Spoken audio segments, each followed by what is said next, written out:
A Tale of Two Cities by Charles Dickens. Chapter-1. The Period. It was the best of times. It was the worst of times. It was the age of wisdom. It was the age of foolishness. It was the epoch of belief. It was the epoch of incredulity. It was the season of light. It was the season of darkness. It was the spring of hope. It was the winter of despair. We had everything before us. We had nothing before us. We were all going direct to heaven. We were all going direct the other way. In short, the period was so far like the present period that some of its noisiest authorities insisted on its being received, for good or for evil, in the superlative degree of comparison only. There were a king with a large jaw and a queen with a plain face on the throne of England. There were a king with a large jaw and a queen with a fair face on the throne of France. In both countries it was clearer than crystal to the lords of the state preserves of loaves and fishes that things in general were settled forever. It was the year of our Lord 1775. Spiritual revelations were conceded to England at that favored period, as at this. Mrs. Southcott had recently attained her 25th blessed birthday, of whom a prophetic private in the Life Guards had heralded the sublime appearance by announcing that arrangements were made for the swallowing up of London and Westminster. Even the Cock Lane ghost had been laid only a round dozen of years after rapping out its messages, as the spirits of this very year last past, supernaturally deficient in originality, rapped out theirs. Mere messages in the earthly order of events had lately come to the English crown and people from a congress of British subjects in America, which, strange to relate, have proved more important to the human race than any communications yet received through any of the chickens of the Cock Lane brood.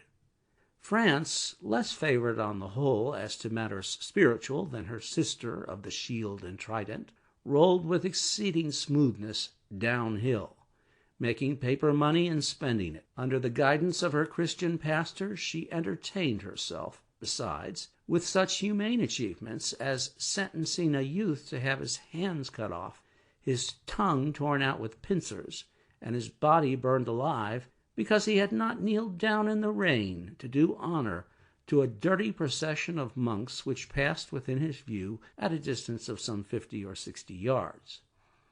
It is likely enough that rooted in the woods of France and Norway there were growing trees when that sufferer was put to death, already marked by the woodman, Fate, to come down and be sawn into boards, to make a certain movable framework with a sack and a knife in it, terrible in history. It is likely enough that in the rough outhouses of some tillers of the heavy lands adjacent to Paris, there were sheltered from the weather that very day rude carts bespattered with rustic mire, snuffed about by pigs and roosted in by poultry, which the farmer Death had already set apart to be his tumbrils of the Revolution. But that woodman and that farmer, though they work unceasingly, work silently, and no one heard them as they went about with muffled tread, the rather forasmuch as to entertain any suspicion that they were awake was to be atheistical and traitorous. In England there was scarcely an amount of order and protection to justify much national boasting. Daring burglaries by armed men and highway robberies took place in the capital itself every night. Families were publicly cautioned not to go out of town without removing their furniture to upholsterers' warehouses for security. The highwayman in the dark was a city tradesman in the light, and being recognized and challenged by his fellow tradesmen, whom he stopped in his character of the captain, gallantly shot him through the head and rode away. The mail was waylaid by 7 robbers, and the guard shot 3 dead, and then got shot dead himself by the other 4, in consequence of the failure of his ammunition. After which the mail was robbed in peace. That magnificent potentate, the Lord Mayor of London, was made to stand and deliver on Turnham Green by one highwayman, who despoiled the illustrious creature in sight of all his retinue. Prisoners in London jails fought battles with their turnkeys, and the majesty of the law fired blunderbusses in among them, loaded with rounds of shot and ball.